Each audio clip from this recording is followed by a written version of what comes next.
안녕하십니까. 통일전망대 김필국입니다. 차미연입니다. 2023년 새 벽두부터 북한이 탄도미사일을 잇따라 쏘면서 군사적 긴장을 고조시켰습니다. 핵 무력을 더 강화해 나갈 거라면서 국방 분야 새 목표를 제시하기도 했는데요. 이런 와중에 군부 핵심을 대거 교체해서 그 배경에 관심이 쏠립니다. 문책성 물갈이다, 더 공세적인 전략 전술을 위한 거다. 여러 해석이 나오는데요. 김세로 기자, 하나씩 살펴볼까요? 네, 지난 1월 1일 북한은 엿새간의 전원회의 결과를 보도하면서 박정천 노동당 중앙군사위원회 부위원장 겸 당 비서를 해임했다고 전했습니다. 박정천 동지를 해임하고 이용길 동지를 당중앙위원회 비서로 선거했습니다.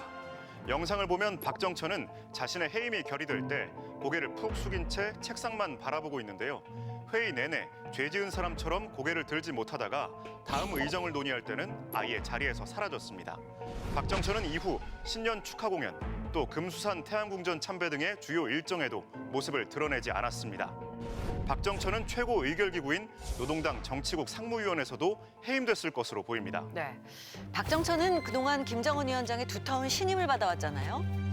네, 박정천은 2012년엔 포병사령관 별 하나 소장이었는데 김정은 체제에서 초고속 승진을 거듭해 원수 계급장까지 달면서 군부의 1인자가 됐습니다.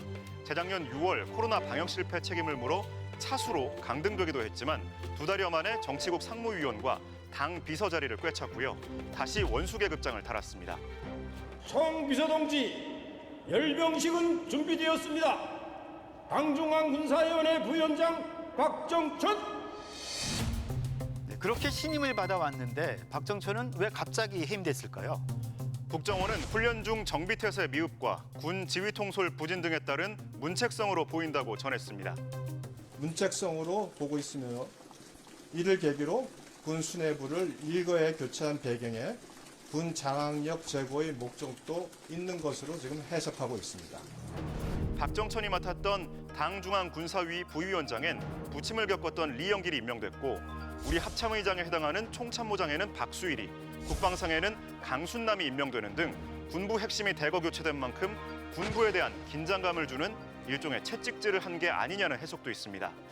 중대한 과오가 있어서 해임됐다라고 보기는 어렵고 또 군부의 주요 직책들이 이번에 한꺼번에 다 바뀌지 않았습니까?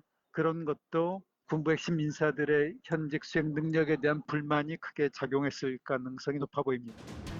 일각에선 박정천 대신 등용된 리영길이 군단장 등을 역임한 야전, 작전 통일한 점에서 북한이 새로 도입한 공세적 전략 전술을 운용할 인물 위주로 군부를 재편한 게 아니냐는 분석도 나옵니다. 네, 김정은 집권 후 파격 승진과 문책 인사가 자주 있었잖아요. 박정천의 복권 가능성도 있을까요? 네, 김 위원장은 수시로 계급장을 뗐다 붙이는 이른바 견장 정치를 통해 충성을 유도해 왔다는 점에서 이번에도 지켜봐야 한다는 관측이 나옵니다.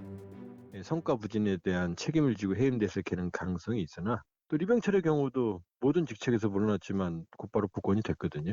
그러니까 박정천의 경우도 두고 봐야 된다 이렇게 볼 수 있어요. 이 밖에 리용호 전 북한 외무상이 처형된 걸로 보인다는 외신 보도도 있었는데 국가정보원은 숙청은 맞지만 처형 여부는 확인되지 않는다고 밝혔습니다.